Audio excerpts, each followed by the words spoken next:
പ്രിയപ്പെട്ടവരെ, ഇന്ന് ഞാനൊരു ചെറിയ കഥ പറയാം. ചെറിയ കഥയാണ്. ഒരു ദിവസം ഒരു അധ്യാപകൻ തന്റെ വിദ്യാർത്ഥികളുടെ മുന്നിൽ ഒരു ചെറിയ ഗ്ലാസ് ഭരണി കൊണ്ടുവന്നു. അദ്ദേഹം അതിലേക്ക് ആദ്യം കുറെ വലിയ കല്ലുകൾ ഇട്ടു. പിന്നീട് ചെറിയ ഉരുളൻ കല്ലുകൾ ചേർത്തിട്ട് ഈ ഭരണി ഒന്ന് കുലുക്കി. പാറകൾക്കിടയിലുള്ള വിടവുകളൊക്കെ അപ്പോൾ നികന്നു. പിന്നാലെ മണലിട്ടു. അത് ചെറിയ വിടവുകൾ നികത്തി.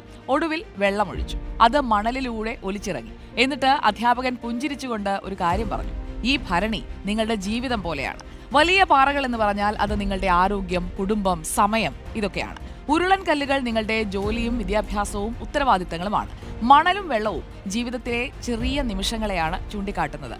ആദ്യം നമ്മൾ ഭരണിയിൽ മണലും വെള്ളവും നിറച്ചാൽ പാറകളും ഉരുളൻ കല്ലുകളും ആവശ്യാനുസരണം ഇടാൻ സാധിക്കില്ല. ജീവിതത്തിൽ നമ്മൾ ഇങ്ങനെ തന്നെ വേണം. അനാവശ്യമായ ചെറിയ കാര്യങ്ങൾക്ക് ഒരുപാട് സമയവും ഊർജവും ഒന്നും നമ്മൾ ഒരിക്കലും മാറ്റിവെക്കരുത്. കൂടുതൽ പണം സമ്പാദിക്കാനും അധികാരവും അംഗീകാരങ്ങളും ഒക്കെ നേടാനുള്ള ഓട്ടത്തിനിടെ നമ്മുടെ ആരോഗ്യം, കുടുംബത്തോടൊപ്പമുള്ള സമയം, നല്ല ബന്ധങ്ങൾ, നമ്മൾ ഇഷ്ടപ്പെടുന്ന ഹോബികൾ, ഇതൊക്കെ വില മതിക്കാനാകാത്ത കാര്യങ്ങളാണ് കേട്ടോ. ഇതൊക്കെ നഷ്ടപ്പെടുത്തിയാൽ പിന്നീട് ഇതൊന്നും നമുക്ക് തിരിച്ചു വരില്ല എന്നത് കൂടി ഓർക്കണം.